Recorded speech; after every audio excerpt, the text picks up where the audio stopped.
Hi, we're back here with Mike in Hepticon House, and he's going to show us some more strawberry plants. So, I'm just going to demonstrate how we can harvest and replant the the runners off the last year's main strawberry plants.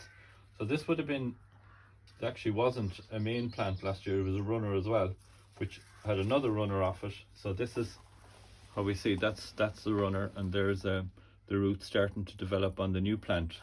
So these are very healthy, strong plants. So I'll just show how we literally pull them out of the ground.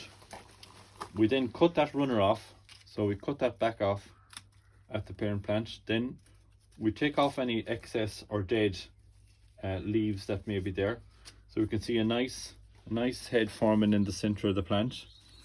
And again, it's no harm to take off one or two of the big leaves just for now, just to keep it nice and tidy. So that's one very healthy plant that will produce strawberries later on in the summer. This is a smaller version of it. That was the old runner, so I'll take that off as well. Just tidy that. We leave that on. There's a little bit of discoloration on that, but that's fine. That's another plant. So that's two. We have another one here. Again, take off that. Just take off anything excess and anything that's looking a little bit unhealthy.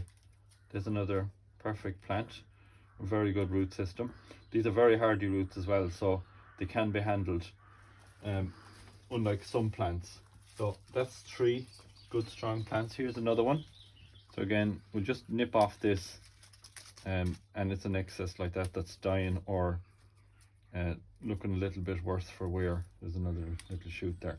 So there we have four very good plants for this year, and they'll all produce strawberries this year.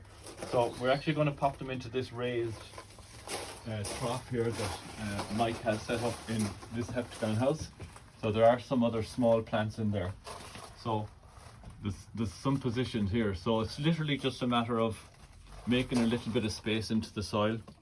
And I always tend to plant them close to the edge.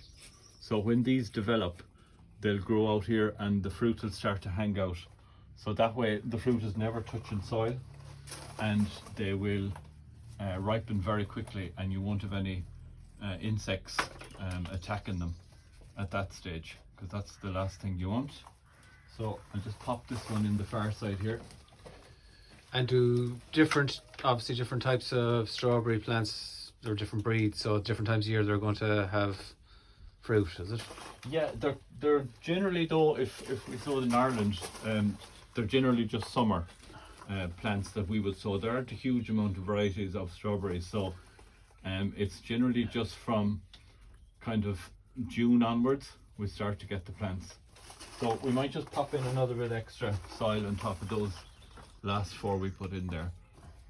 So keep an eye on the water, but that's a great position to sow the strawberries into. They'll just develop, and they'll stream down here the fruit, and they'll be protected from any insects or slugs. And they'll have runners coming out of them now as well this year. Yeah, now the thing with sowing them in this, they will have runners, but the runners won't have anywhere to go. So that's I suppose, the advantage in here is that your fruit is protected, but then you might get some of the runners that will go over along here. So when you see a runner starting to come down, you can just pin it back up and put it into the soil. And so that way you'll have a few new extra plants for next year again. And you'll have no fruit out of the extra runners this year. It'll be next year for the plants. No, you won't have any fruit out of the runners that year. It's usually late on when they start producing the runners. So you clip them, you can save them in pots for the following year, or leave them in the ground, or leave them in the trough following year, then harvest them kind of this time of the year. And once they started rooting, Mike, should you clip them straight away, or how soon should you clip them? Leave them. You can leave them as long.